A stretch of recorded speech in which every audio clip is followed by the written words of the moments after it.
जय हिंद दोस्तों। ताहिर एजुकेशन अड्डा में आपका फिर से मोस्ट वेलकम है। आज हम लोग एसएससी जीडी दरोगा रेलवे के लिए एकदम मोस्ट कॉन्सेप्चुअल कॉन्सेप्ट लेकर आया हूं मैं। देखिए, अगर एक बार आपका कॉन्सेप्ट क्लियर हो गया तो कोई भी एग्ज़ाम को क्रैक करने में बहुत ही आसानी होगी। तो जब भी पढ़िए कॉन्सेप्ट को क्लियर करके पढ़िए।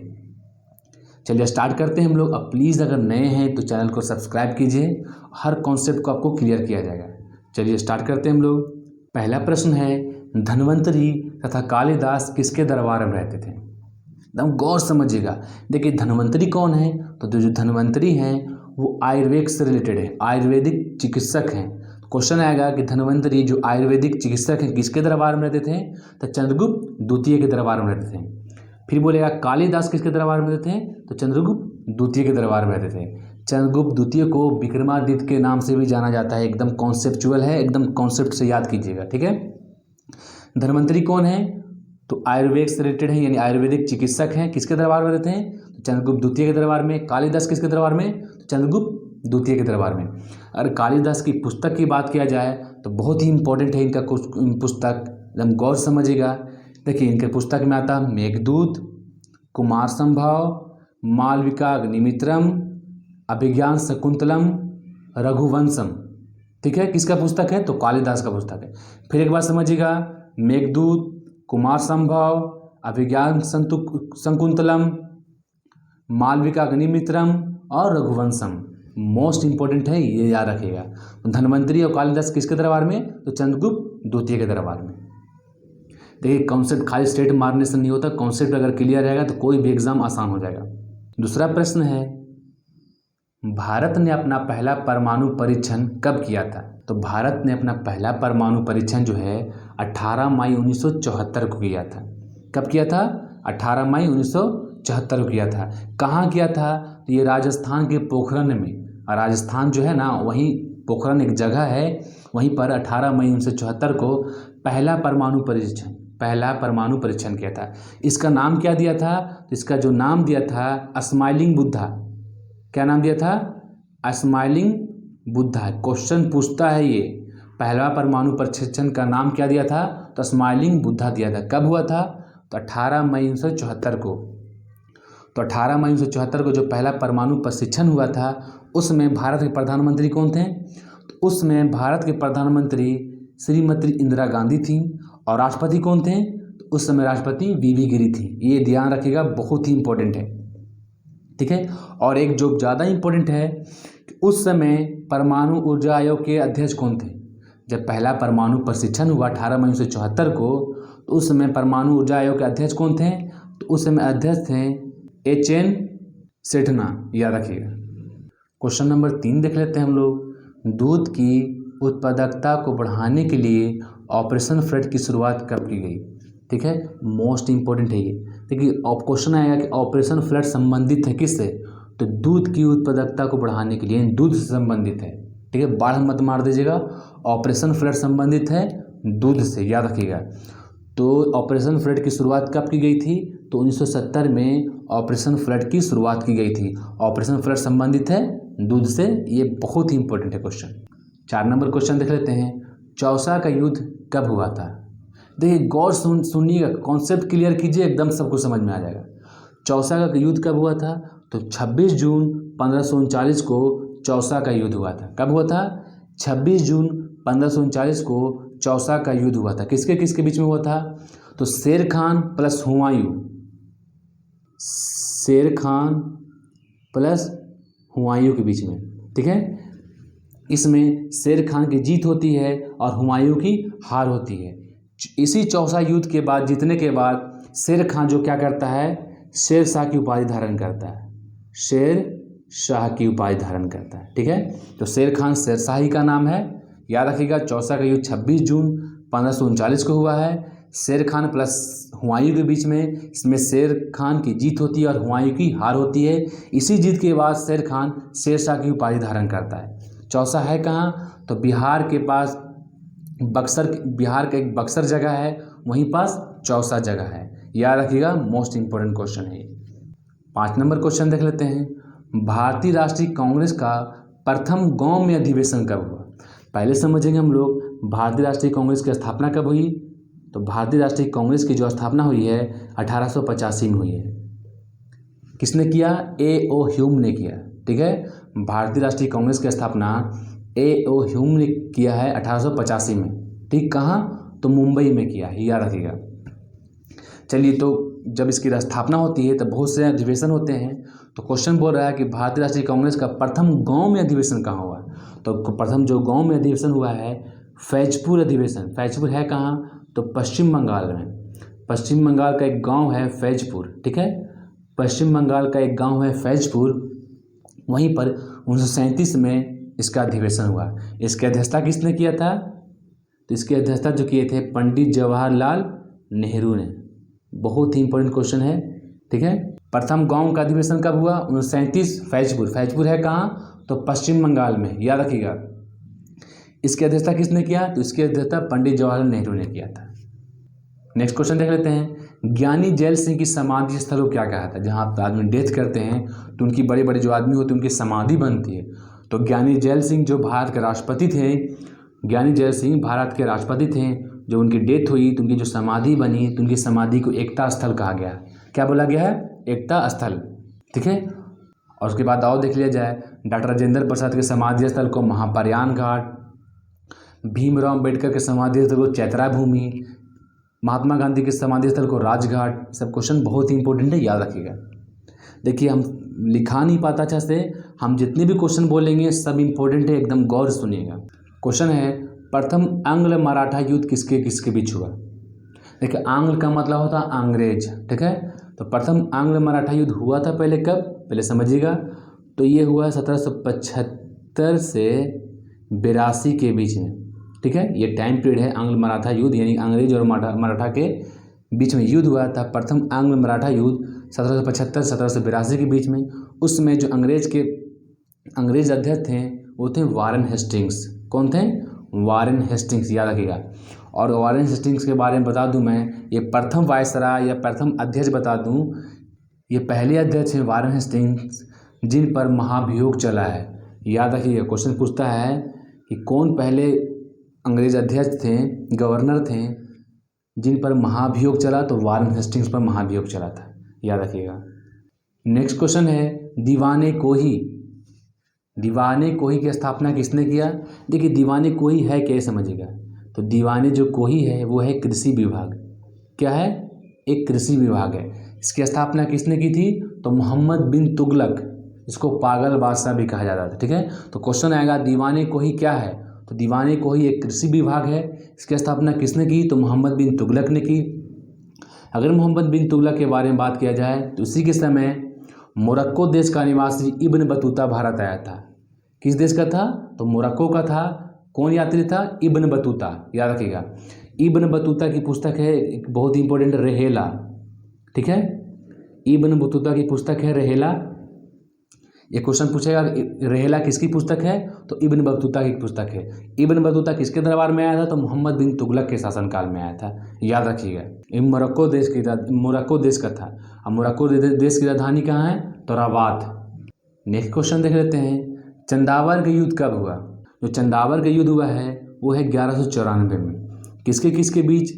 तो ये हुआ है जयचंद प्लस गौरी के बीच में। किसके बीच में हुआ है? जयचंद प्लस गौरी के बीच में हुआ है। इसमें गौरी की जीत होती है, जयचंद की हार होती है, याद रखिएगा। मोस्ट इंपॉर्टेंट क्वेश्चन है। जयचंद ही गौरी को आमंत्रित करता है भारत में आने के लिए। जैन धर्म के तीसरे तीर्थंकर का प्रतीक चिन्ह क्या है? देखिए, पिछले साल दरोगा में क्वेश्चन पूछ दिया था, जैन धर्म से 2 क्वेश्चन था। ठीक है, तो किसी को आसान मत समझिए, अगर पता भी है तो उसको रिवीजन कीजिए। देखिए, जैन धर्म में टोटल कितने तीर्थंकर हैं? 24। जैन धर्म के टोटल कितने तीर्थंकर हैं? 24 हैं। पहले कौन हुए? तो पहले संस्थापक बोलिए, तीर्थंकर बोलिए, वो है ऋषभदेव। पहले संस्थापक बोलिए या तीर्थंकर बोलिए, कौन है? तो ऋषभदेव। दूसरे कौन हैं? दूसरे हैं अजीतनाथ। ठीक है, इनका प्रतीक चिन्ह क्या है? तो इनका प्रतीक चिन्ह है हाथी। और तीसरे हैं संभवनाथ। ठीक है, तीसरे हैं संभवनाथ। तो क्वेश्चन पूछ रहा है कि जैन धर्म के तीसरे तीर्थंकर, तीसरे कौन हो गए? तीसरे हो गए संभवनाथ। उनका प्रतीक चिन्ह क्या है? तो घोड़ा है। ठीक है, याद रखिएगा। और जो पहले तीर्थंकर हैं ऋषभदेव, उनका है सांड, और दूसरे जो तीर्थंकर हैं अजितनाथ, उनका है हाथी। यही क्वेश्चन पूछा था, तीसरे तीर्थंकर कौन है? ये दरोगा क्वेश्चन पूछा 2019 में पीटी में कि तीसरे तीर्थंकर कौन थे। तो किसी चीज़ को हल्का मत लीजिए, अगर पता भी है तो रिवीजन कीजिए। कौन सा वेद कन्याओं की जन्म की निंदा करता है? ठीक है, तो पहले समझ लेंगे हम लोग वेदों की संख्या कितनी है। तो वेदों की संख्या है 4। कौन कौन है? ऋग्वेद, यजुर्वेद, सामवेद, अथर्ववेद। फिर समझिएगा, ऋग्वेद, यजुर्वेद, सामवेद, अथर्ववेद। सबसे पुराना वेद ऋग्वेद, सबसे बाद का वेद या सबसे नया वेद अथर्ववेद। ठीक है, ऋग्वेद पढ़ने वाले को क्या बोलते हैं? तो ऋग्वेद पढ़ने वाले को होत्री कहते हैं, यजुर्वेद पढ़ने वाले को अथर्वयु कहते हैं, और सामवेद पढ़ने वाले को उद्गाता कहते हैं। उद्गाता कहीं देता है या कहीं उदात्री देता है, याद रखिएगा। एनसीईआरटी में उद्गाता देता है। फिर समझ जाइए, ऋग्वेद पढ़ने वाले को होत्री, यजुर्वेद पढ़ने वाले को अथर्वयु, और सामवेद पढ़ने वाले को उद्गाता या उदात्री। ठीक है, क्वेश्चन पूछ रहा है कौन सा वेद जो है कन्याओं की जन्म की निंदा करता हो? तो अथर्ववेद है, याद रखिएगा, मोस्ट इंपोर्टेंट है ये। जादू, टोना, साप, अभिशाप जितने भी हैं सब अथर्ववेद में है। क्वेश्चन है विधायकों तथा सांसदों द्वारा ली जाने वाली शपथ किस अनुसूची में वर्णित है? देखिए, अगर विधायक हो, सांसद हो, जो भी हो, प्रधानमंत्री हो, सर्वोच्च न्यायालय के मुख्य न्यायाधीश हो, राज्यपाल हो, जितने भी हैं सबका शपथ, ऐसा नहीं सिर्फ विधायक और सांसद, जितने भी बड़े बड़े पदाधिकारी मंत्री जितने भी हैं, सबकी शपथ की बात की जाए तो तीसरी अनुसूची में है। टोटल अनुसूची कितनी है? टोटल अगर अनुसूची की बात की जाए तो टोटल जो अनुसूची है वो है 12। कितनी है? 12। पहले अनुसूची में क्या है, एकदम गौर समझिएगा। पहले अनुसूची में क्या है? तो पहले अनुसूची में है राज्य एवं उनके केंद्र शासित प्रदेश के बारे में। तो कितने भी वर्तमान में राज्य हैं भारत में? 28 राज्य हैं। और कितने केंद्र शासित प्रदेश हैं?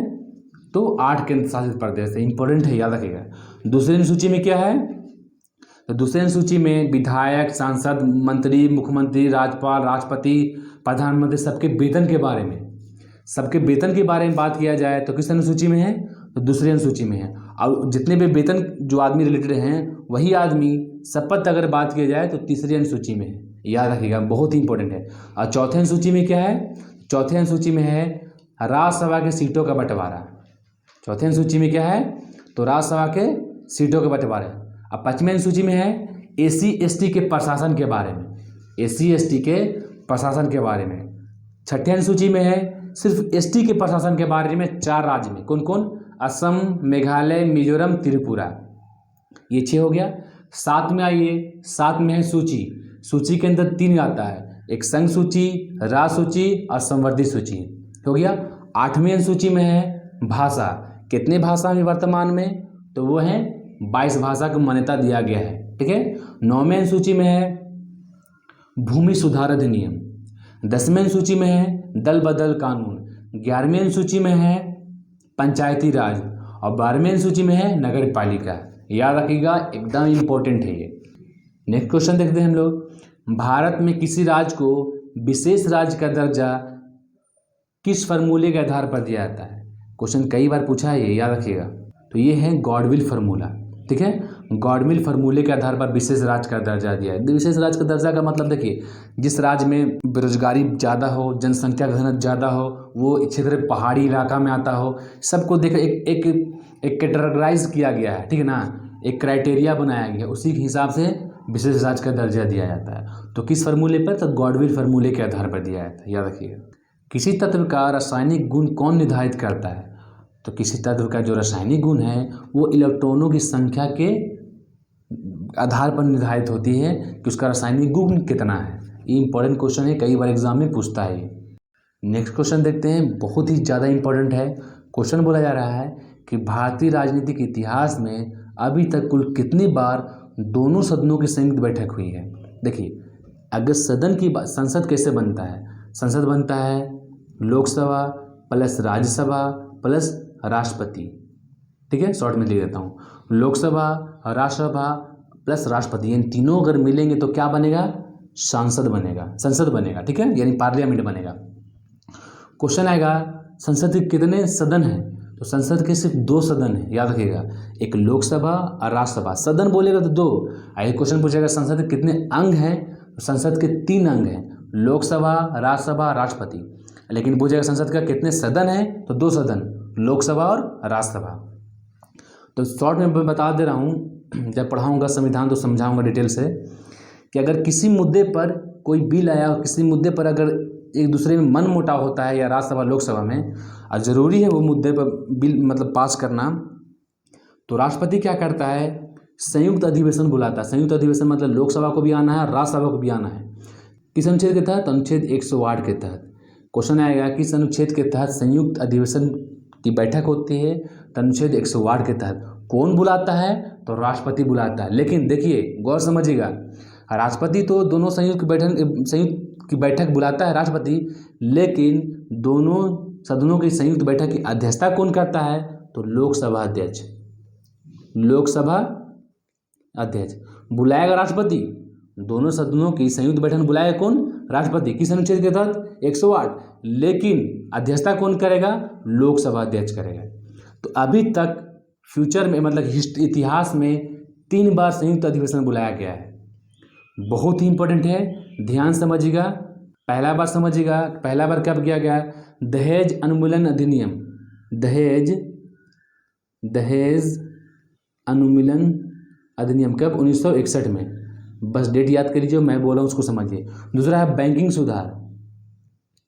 बैंकिंग सुधार कब? 1978 में, ठीक है। और तीसरा है आतंकवाद निरोध अधिनियम, यह मतलब पोटा जिसको बोलते हैं, 2002, ठीक है। पहला कब? दहेज उन्मूलन 1961 में, बैंकिंग सुधार 1978 में, आतंकवाद निरोध अधिनियम यानी पोटा 2002 में, याद रखिएगा।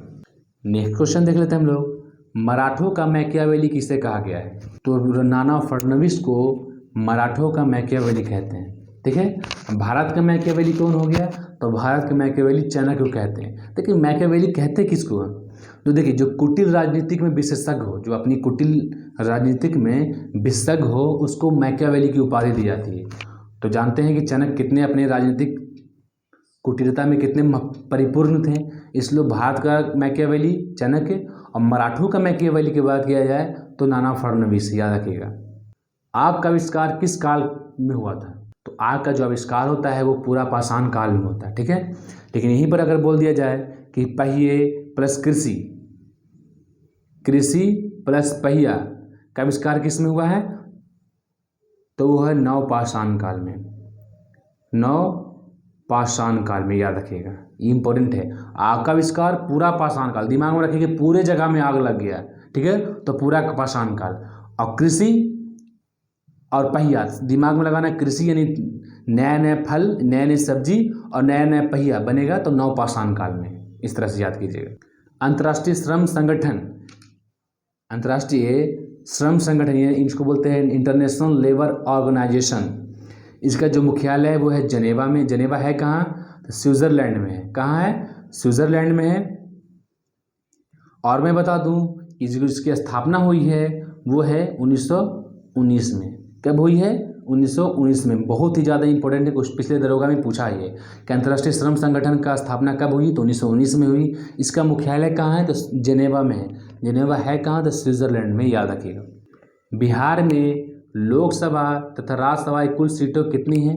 तो देखिए जो बिहार में लोकसभा की जो सीट है वो 40 है और राज्यसभा की जो सीट है वो है 16 है, याद रखिएगा, मोस्ट इंपॉर्टेंट है। लोकसभा सीट 40, राज्यसभा की सीट 16। कहाँ? तो बिहार में। एक ट्रिक मैं बताता हूँ, ऐसे पहले बता चुका हूँ मैं, सरल, ठीक है। 7 से हो गया संसद, और से हो गया राज्यसभा, अवेल से हो गया लोकसभा। तो इसको क्या कीजिएगा? कंटिन्यू याद कीजिएगा, ठीक है, कंटिन्यू याद कीजिएगा। ये हो गया 79, ये हो गया 80 और ये हो गया 81, ठीक है। 7 संसद हो गया 79, संसद किस अनुच्छेद में है? तो 79 अनुच्छेद में है। राज्य हो गया राज्यसभा किस अनुच्छेद में? 80 में है। और लोकसभा 81 में है। तो कंटिन्यू याद रहेगा, सरल सरल 79, 80, 81। इन 7 संसद, राज्यसभा, राज्य लोकसभा, याद रखिएगा। तो लोकसभा राज्यसभा की सीट बिहार में कितनी है? तो लोकसभा 40 और राज्यसभा 16। किस संविधान संशोधन के तहत राष्ट्रपति के निर्वाचक मंडल में केंद्र शासित प्रदेश दिल्ली तथा पुडुचेरी को शामिल किया गया? देखिए ध्यान समझिएगा, क्वेश्चन बहुत इंपॉर्टेंट है। राष्ट्रपति के चुनाव में कौन कौन भाग लेते हैं? लोकसभा के निर्वाचित सदस्य, राज्यसभा के निर्वाचित सदस्य, राज्य के जो विधानसभा हैं उनके निर्वाचित सदस्य। देखिए मैं बोल रहा हूँ निर्वाचित सदस्य, राष्ट्रपति चुनते हैं राज्यसभा में 12 सदस्य को, वो राष्ट्रपति के चुनाव में भाग नहीं लेंगे। अब पहले चुनते थे लोकसभा में 2 सदस्य को, एंग्लो इंडिया को जो अब समाप्त कर दिया गया है। तो राष्ट्रपति जो इसको चुनेंगे वो राष्ट्रपति के चुनाव में भाग नहीं लेंगे, ठीक है। जो चुनाव कराएंगे वही राष्ट्रपति के चुनाव में भाग लेंगे। तो लोकसभा के निर्वाचित सदस्य, राज्यसभा के निर्वाचित सदस्य और राज्य के विधानसभा के निर्वाचित सदस्य। लेकिन दिल्ली और पुदुचेरी क्या है? केंद्र शासित प्रदेश है। फिर भी 17वां संविधान संशोधन 1992 में दोनों को शामिल किया है कि यहाँ से राष्ट्रपति के चुनाव में प्रतिनिधि भाग ले सकते हैं। ये मोस्ट इंपोर्टेंट क्वेश्चन है, याद रखिएगा। 17वां संविधान संशोधन 1992। तुल्यकारी उपग्रह की परिक्रमण की अवधि कितनी होती है? ये क्वेश्चन कई बार पूछा जा चुका है। तुल्यकाली उपग्रह के परिक्रमण की जो अवधि होती है वो 24 घंटा होती है। कितनी होती है? 24 घंटा है। कई बार लगता है इन्फोर्समेंट दरोगा में भी ये क्वेश्चन पूछ चुका है। SSGD में भी बहुत बार देखा हूँ मैं। सेट चुनते रहता हूँ क्वेश्चन, SSGD का कौन क्वेश्चन है स्टेट में देना रहता है।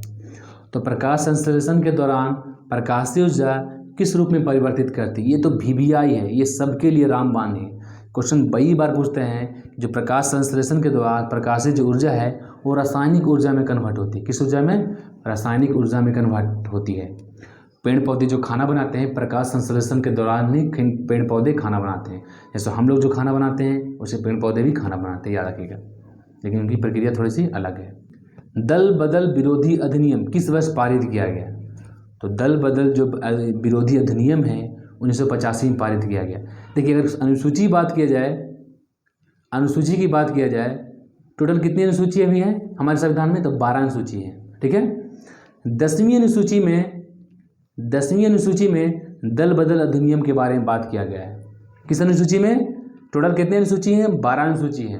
तब 12 अनुसूची में किस अनुसूची में दल बदल विरोधी अधिनियम की बात की गई है? तो 10वीं अनुसूची में। किस संविधान संशोधन की तरह जोड़ा गया है? तब 52वां संविधान संशोधन 52वां, ठीक है। 52वां संविधान संशोधन 1985 के तहत 10वीं अनुसूची में दल बदल विरोधी अधिनियम को पारित किया गया है। कई बार पूछता है। देखिए एक क्वेश्चन से 4 से 5 क्वेश्चन निकालिएगा उसी फायदा, खाली सेट मारिएगा। कॉन्सेप्ट क्लियर नहीं रहेगा, सेट मारने से फायदा नहीं, नंबर बढ़ेगा ही नहीं। पहले कॉन्सेप्ट क्लियर कीजिए। और मैं बता दूं कि NCERT शास्त्र संग्रह क्रोन लूसेंट का मैं सीरीज चला रहा हूँ पूरी डिटेल के साथ, एक एक पॉइंट को डिटेल से एकदम कहानी की तरह समझाकर और सब चैप्टर को पढ़ाकर मैं टेस्ट ले रहा हूँ। ज्वाइन नहीं किए तो प्लीज़ ज्वाइन कीजिए और बदलाव देखिए। नेक्स्ट क्वेश्चन है विटामिन E का रासायनिक नाम क्या है? ठीक है, तो पहले जानेंगे हम लोग विटामिन A का रासायनिक नाम। तो विटामिन A का रासायनिक नाम मन में, देखिए मैं बोल रहा हूँ मन में भी आप आंख बंद कर सोचिएगा क्या है।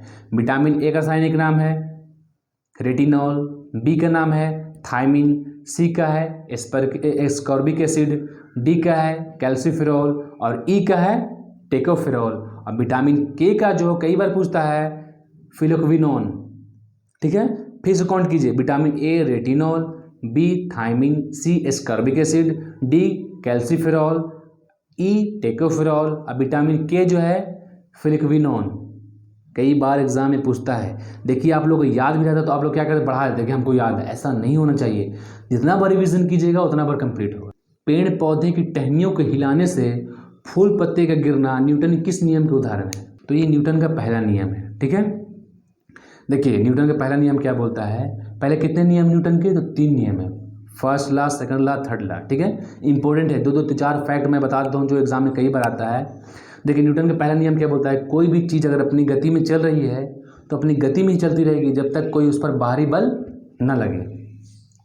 तो अगर पेड़ पौधे के हिलाएंगे तो फूल पत्ती गिरे, क्योंकि हम लोग उस पर बाहरी बल ताकत लगा रहे हैं। ठीक है, और मैं एक बात बता दूं कि न्यूटन ने अपने गति नियम, जो पहली बार गति नियम को बताया है, उनकी एक पुस्तक है प्रिंसिपिया। कोई बार एग्जाम में पूछता है ये प्रिंसिपिया। ठीक है, ये कब लिखे हैं उन्होंने? तो 1687 में। ठीक है, 1687 में प्रिंसिपिया को लिखा है किसने? न्यूटन ने। ऐसी पुस्तक में गति के नियम को बताया है, याद रखिएगा। और मैं बता दूं कि बल की परिभाषा जो मिलती है, ठीक है, बल की परिभाषा किसकी? बल की जो परिभाषा मिलती है वो न्यूटन के प्रथम नियम से मिलती है। ठीक है, अगर व्यंजक बोलेगा, ठीक है, अगर व्यंजक बोलेगा, परिभाषा हो गया ये न्यूटन का प्रथम नियम, ठीक है। अब व्यंजक होगा न्यूटन का दूसरा नियम, व्यंजक नहीं सूत्र।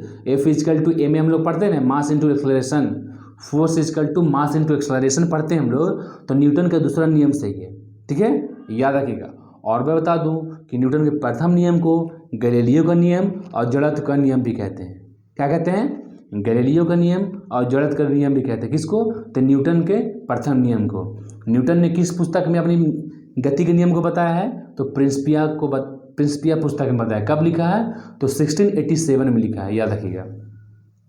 लेकिन कन्फ्यूजन मत होइएगा, बल की परिभाषा प्रथम नियम, अब बल का व्यंजक दूसरा नियम। क्वेश्चन है कि जलियांवाला बाग कांड के बाद किसने नाइटहुड की उपाधि को वापस कर दिया था? देखिए क्वेश्चन आ चुका है पिछले साल दरोगा में 2019 के पीटी में क्वेश्चन आ चुका है, फिर फर्स्ट सीटिंग में आया है, ठीक है, याद रखिएगा। देखिए पता भी है, कॉन्सेप्ट को क्लियर कीजिए और जितना बार रिविजन कीजिएगा उतना बार क्लियर होगा। पहले जान लीजिए जलियांवाला बाग है कहाँ ये? तो ये है अमृतसर में। जलियांवाला जो एक जगह है जलियांवाला बाग, वह है अमृतसर में, ठीक है।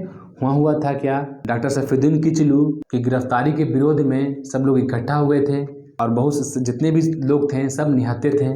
जनरल ओडायर ने सब पर निहत्थे पर गोली चलाई, कई लोग मारे गए, ठीक है। तो ये जलियांवाला बाग हत्याकांड कहलाने लगा। ये जब हुआ था, कब हुआ था जलियांवाला बाग हत्याकांड? तो ये हुआ था, ये क्वेश्चन पूछता है कब हुआ था? तो 13 अप्रैल 1919 को। कब हुआ था? 13 अप्रैल 1919 को हुआ था। इससे दुखी होकर रवीन्द्रनाथ टैगोर ने नाइटहुड की उपाधि को त्याग दिया था, याद रखिए, कई बार क्वेश्चन पूछता है ये। क्वेश्चन एक और मोस्ट इंपॉर्टेंट है कि जलियांवाला बाग के समय गवर्नर कौन था? तो उस समय जो गवर्नर था लॉर्ड चेम्सफोर्ड। कौन थे? Lord Chelmsford. देखिए जलियांवाला बाग बोलेगा, रॉलेट एक्ट बोलेगा, सबके समय कौन थे? लॉर्ड चेम्सफोर्ड थे, याद रखिएगा। नेक्स्ट क्वेश्चन बहुत बार SSGD हो, दरोगा, सब में पूछता है ये, ठीक है। सिजदा और पाबोस प्रथा किसने चलाई? तो सिजदा और पाबोस जो प्रथा है ये बलबन ने चलाई। ये था क्या? तो देखिए बलबन जब गद्दी पर बैठा तो जो पद की जो गरिमा थी एकदम खत्म हो चुकी थी, ठीक है। तो वो क्या करता है, अपने पद को बढ़ाने के लिए सिजदा और पाबोस चलाता है। सिजदा यानी कोई भी अगर दरबार में आएगा तो झुककर सलाम करेगा, और पाबोस का मतलब होता है कि जो भी आएगा बलबन के पैर के जो अंगूठे हैं उसको चूमेगा, ठीक है। सिजदा का मतलब झुककर सलाम करना, और पाबोस का मतलब पैर के अंगूठे को चूमना। तो सिजदा और पाबोस किसने चलाया? बलबन ने चलाया। बलबन ने नवरोज़ त्यौहार को स्टार्ट किया था। नवरोज़ एक पारसी त्यौहार है, क्वेश्चन कई बार पूछता है कि नवरोज़ त्यौहार किसने स्टार्ट किया? बलबन ने स्टार्ट किया, ठीक है। लौ और रक्त की नीति किसने चलाई? तो लौ और रक्त की नीति बलबन ने चलाई थी, यह याद रखिएगा, क्वेश्चन कई बार एग्जाम में आ चुका है। इसरो की स्थापना कब हुई थी? तो 15 अगस्त 1969 को इसरो की स्थापना हुई थी। ये देखिए, इसे 2-3 क्वेश्चन पूछेगा, ध्यान रखिएगा सब कुछ, ठीक है। पहले इसरो की स्थापना कब हुई? तो 15 अगस्त 1969 को। इसरो ISRO इसका फुल फॉर्म क्या होता है? तो ISRO is stands for Indian space research organisation. फिर समझिएगा, इंडियन स्पेस रिसर्च ऑर्गेनाइजेशन, ठीक है। इसरो की स्थापना हुई है 15 अगस्त 1969 को। वर्तमान में इसरो के जो अध्यक्ष हैं वो हैं के सिवान। ये भी क्वेश्चन पूछा है पिछले साल दरोगा में कि वर्तमान इसरो के अध्यक्ष कौन हैं? तो के सिवान। उस समय भी के सिवान थे, अभी भी के सिवान है। 16 महाजनपद की जानकारी किस पुस्तक में मिलती है? देखिए मैं महाजनपद का वीडियो डिटेल से पढ़ा चुका हूँ। सिंधु सभ्यता, हड़प्पा सभ्यता, महाजनपद, जैन धर्म, बौद्ध धर्म, पूरे डिटेल से। अभी चल रहा मगध साम्राज्य, सबको एकदम बारीकी रूप से NCERT के तहत, ठीक है, कॉन्सेप्ट क्लियर कहानी की तरह बताता हूँ। सबका मैं टेस्ट लेता हूँ, नए हैं तो प्लीज़ ज्वाइन कीजिए। महाजनपद की जो जानकारी मिलती है अंगुत्तर निकाय और भगवती सूत्र से। क्वेश्चन पूछेगा अंगुत्तर निकाय किस धर्म का बुक है? तो यह है बौद्ध धर्म का बुक। किसका है? बौद्ध धर्म का बुक। और भगवती सूत्र जो है यह है जैन धर्म का बुक, ठीक है। ये क्वेश्चन कई बार याद रखिएगा। 16 महाजनपद की जानकारी किस बुक से मिलती है? तो अंगुत्तर निकाय और भगवती सूत्र दोनों बुक से मिलती है। अंगुत्तर निकाय बौद्ध धर्म का ग्रंथ है और भगवती सूत्र जैन धर्म का ग्रंथ है, याद रखिएगा। ट्रेकोमा रोग शरीर के किस अंग को प्रभावित करता है? तो ट्रेकोमा रोग है शरीर के आँख को प्रभावित करता है। किसको करता है? आँख को प्रभावित करता है। तो ट्रेकोमा रोग होता किससे है? तो ट्रेकोमा जो रोग है ये विषाणु से होता है, यानी वायरस से होता है। ठीक है, याद रखिएगा। आँख की बात की जाए तो इस पर जो प्रतिबिंब बनेगा वास्तविक और उल्टा बनेगा। जो हम लोग दान देते हैं तो कौन सा भाग देते हैं? कार्निया देते हैं। कौन सा भाग? कार्निया देते हैं, याद रखिएगा। हुमायूं की मृत्यु 1556 में कैसे हो गई थी? ठीक है, तो हुमायूं की जो मृत्यु हुई है 1556 में दीनपना नगर के शेरेमंडल लाइब्रेरी से गिरकर हुई है। दीनपना नगर के शेरेमंडल लाइब्रेरी से हो गई है। एक क्वेश्चन पूछा था बहुत दिन पहले कि दीनपना नगर कहाँ है? तो दीनपना जो नगर है वो है दिल्ली में। इसकी स्थापना किसने की थी? हुमायूं ने ही की थी। और किस लाइब्रेरी से? तो शेरेमंडल लाइब्रेरी से। इस समय जब हुमायूं की डेथ होती है तो उस समय अकबर, जो हुमायूं का पुत्र होता है अकबर, वो पंजाब का एक गवर्नर होता है, प्रांत का एक छोटे क्षेत्र का गवर्नर होता है। जैसे ही हुमायूं के अकबर के अंगरक्षक यानी बॉडीगार्ड बैरम खान को पता चलता है, वो तुरंत क्या करता है? पत्थर का सिंहासन तैयार करता है और अकबर का राज्याभिषेक कर देता है 1556 में। याद रखिएगा क्वेश्चन। हुमायूं की अगर युद्ध की बात की जाए तो जो ज़्यादा इम्पोर्टेंट है, याद रखिएगा, वह है चौसा का युद्ध और एक है विलग्राम का युद्ध। ठीक है, चौसा का युद्ध जो हुआ है 1539 में हुआ है और विलग्राम का युद्ध हुआ है 1540 में। ये दोनों युद्ध शेरशाह और हुमायूं के बीच में हुआ है और ये दोनों युद्ध हुमायूं हारा है और शेरशाह जीता है। ठीक है, जैसे ही विलग्राम का युद्ध हारता है शेरशाह, जो भारत छोड़कर बाहर चल जाता है, घुमाकड़ों की ज़िंदगी बिताता है। फिर 15 साल के बाद आता है तो एक दो युद्ध लड़ता है। एक सरहिंद का युद्ध 1555 में होता है और एक होता है मच्छीवाड़ा का युद्ध। ठीक है, ये भी 1555 में होता है। ठीक है, सरहिंद का युद्ध और मच्छीवाड़ा का युद्ध, ये दोनों जीत जाता है, याद रखिएगा। और 56 में इसकी डेथ हो जाती है। जैन धर्म के 22वें तीर्थंकर कौन थे? मैं बता चुका हूँ, जैन धर्म से क्वेश्चन 2 बार पूछा है दरोगा में और कई बार जीडी में भी, कई बार रेलवे में भी पूछता है, ये इंपॉर्टेंट है। ठीक है, तो जैन धर्म में टोटल कितने तीर्थंकर हैं? 24 तीर्थंकर हैं। पहले कौन हुए? पहले हुए ऋषभदेव और अंतिम कौन हुए? महावीर। याद रखिएगा। ठीक है, पहले हो गए ऋषभदेव, उनका प्रतीक चिन्ह क्या है? उनका प्रतीक चिन्ह है साण। दूसरे हुए अजीतनाथ, उनका प्रतीक चिन्ह है हाथी। तीसरे हुए हैं संभवनाथ, उनका प्रतीक चिन्ह क्या है? तो घोड़ा है, याद रखिएगा। आई जो 22वें हैं कौन? अरिस्टिनेमी। ठीक है, ये ज़्यादा इंपॉर्टेंट है क्योंकि इनका वर्णन जो है ऋग्वेद में भी मिलता है। किनका? अरिस्टिनेमी का वर्णन ऋग्वेद में भी मिलता है, इसलिए इनको याद रखिएगा। अरिस्टिनेमी के अगर प्रतीक चिन्ह के बारे में बात किया जाए तो इनका जो प्रतीक चिन्ह है वो है शंख। के में है ये 22वें हैं। ठीक है, 23वें बोला जाए, 23वें तीर्थंकर कौन थे? तब पार्श्वनाथ थे। कौन थे? पार्श्वनाथ। मैं जैन धर्म बहुत डिटेल से पढ़ा चुका हूँ, ध्यान से देख लीजिएगा जाकर। पार्श्वनाथ का प्रतीक चिन्ह क्या है? वो है सर्प यानी सांप। और जो लास्ट और अंतिम हुए, जो जैन धर्म के वास्तविक संस्थापक जिसको बोलते हैं, अंतिम संस्थापक बोलिए, वो है 24वें, वो है महावीर। उनका प्रतीक चिन्ह क्या है? तो सिंह है यानी शेर है, याद रखिएगा। अशोक की सबसे प्रिय पत्नी का नाम क्या है? ये क्वेश्चन कई बार पूछा जा चुका, आप लोग सेट मारते होंगे तो देखेंगे भी होंगे। अशोक की जो सबसे प्रिय पत्नी है उनका नाम है कारूबाकी। ऐसे अशोक की 4-5 पत्नियां जो प्रिय है, लेकिन अभी हम लोग पढ़ेंगे, जब अशोक में पढ़ाऊंगा डिटेल से मैं बताऊंगा। अब कारूबाकी से अगर उत्पन्न संतान की बात किया जाए तो कारूबाकी से जो उत्पन्न संतान है वो है तीवर प्लस चारुमती। चारुमती, याद रखिएगा। अच्छा, जो प्रिय पत्नी होंगी तो उन्हीं का, उनका जो पुत्र होगा वो भी प्रिय होगा। क्वेश्चन आएगा सबसे प्रिय पुत्र कौन है? तो तीवर है। और सबसे प्रिय पत्नी कौन है? तो कारूबाकी है। अशोक क्या करता है? तीवर और चारुमती को कहाँ भेजता है बौद्ध धर्म के प्रचार के लिए? तो नेपाल भेजता है। ठीक है, याद रखिएगा। अब एक पत्नी है जिनका नाम है देवी। क्या नाम है? एक पत्नी है जिनका नाम है देवी। उनसे संतान आप लोग सब कुछ जानते होंगे। उनसे जो संतान है वह है महेंद्र प्लस संघमित्रा। महेंद्र प्लस संघमित्रा। ठीक है, वो क्या करते हैं? अशोक क्या करता है? ये दोनों को श्रीलंका भेजता है। कहाँ भेजता है? श्रीलंका भेजता है प्रचार के लिए, याद रखिएगा।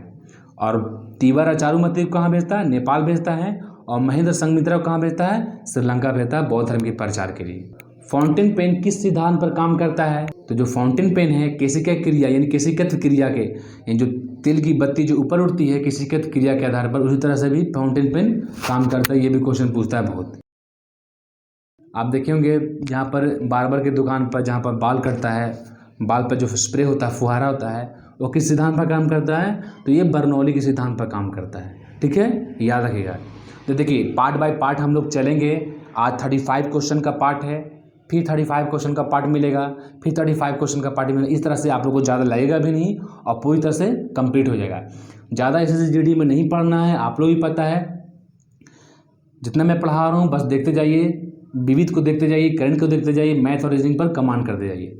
और जो मैं बता रहा हूँ रेलवे के लिए भी है और दरोगा के लिए भी है। तो समझिए, कॉन्सेप्ट क्लियर रखिएगा तो हर एग्जाम के लिए फ़ायदेमंद है। खाली सेट मारकर बढ़ाकर या सेट मारकर या बुक पर भी सेट मार रहे हैं और उसके बारे में पता ही नहीं, थोड़ा सा घुमा देगा आप लोग, कॉन्सेप्ट गड़बड़ा जाएगा। इसलिए पूरे वीडियो को अच्छे से देखिए, या कहीं भी पढ़ रहे हैं, स्टडी मार रहे हैं बुक से भी, तो कॉन्सेप्ट से पढ़ कर ही सेट मारा कीजिए। फिर मिलते हैं हम लोग नेक्स्ट वीडियो में। जय हिंद।